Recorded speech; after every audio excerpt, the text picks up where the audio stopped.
Hello. For today, we will attempt to do an Italian Bolognese, or in English, meat sauce.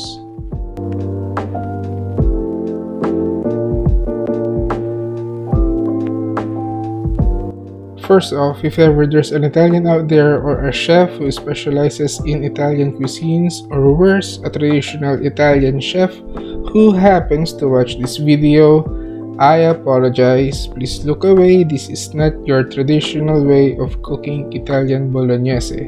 It's just a poor attempt with missing authentic Italian ingredients. So with all that said, let's make this, shall we?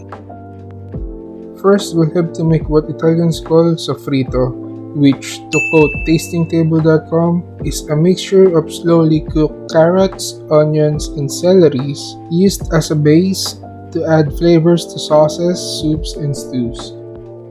So with this, we finally minced 1 large yellow onion, 2 medium-sized carrots, and several ribs of celery. I wanted to make this with 1:1 ratio, but our local store ran out of good celery, that's why I only got 1. After preparing your sofrito, we'll start cooking.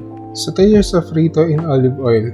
Now, I made the mistake of buying extra virgin olive oil instead of just plain regular olive oil. Extra virgin olive oil is used in cold preparations such as dips and salad dressings, while regular olive oil is used in cooking. I put in the onions early to let it sweat together with the oil, then followed by the carrots and celeries. We have to cook the sofrito for about 5 to 10 minutes before adding in half a kilo of ground beef. Some cooking videos I've watched used a combination of 50% ground pork and 25% each of beef and veal. Ground pork is readily available in my place, but the veal, not so much. Traditionally, we should be adding a cup of white or red wine, but I don't have any, so season with salt and freshly ground black pepper. Then cook this for about 10 more minutes before adding in 115 grams of tomato paste. Saute the tomato paste for a couple of minutes before adding in 2 cans of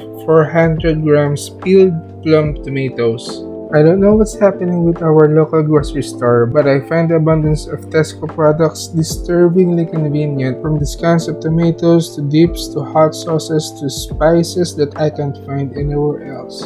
If you didn't notice, I made the beef stock earlier with a liter of water and 3 beef bouillon cubes at the beginning of this video. Use the beef stock to rinse the tomato cans and pour them into your bolognese. Then add dried oregano and a bay leaf. Let the stock emulsify the sauce for about an hour. Place another vessel with water and salt on the stove and let it boil. This is where we'll cook the penne rigate. We'll also need 4 or 5 basil leaves. Just stir them in your hand and put them in the sauce.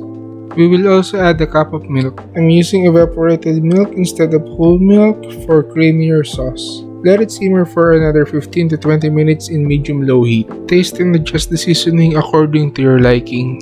Because of the high tomato content, the bolognese or meat sauce will tend to taste acidic or sour, which Italian pasta usually are. Filipino taste buds aren't used to having spaghetti sauce that isn't sweet. Hence, we have sweetened spaghetti sauce, or we add sweet banana ketchup to it. Cook the penne rigate according to package instructions, but take it out just before being al dente. We'll finish cooking it on the sauce. If the sauce is too thick for you, you can reserve some cooking pasta water before draining the pasta for thinning out the sauce as you prefer it. Serve with grated Parmesan cheese and basil for that restaurant vibe.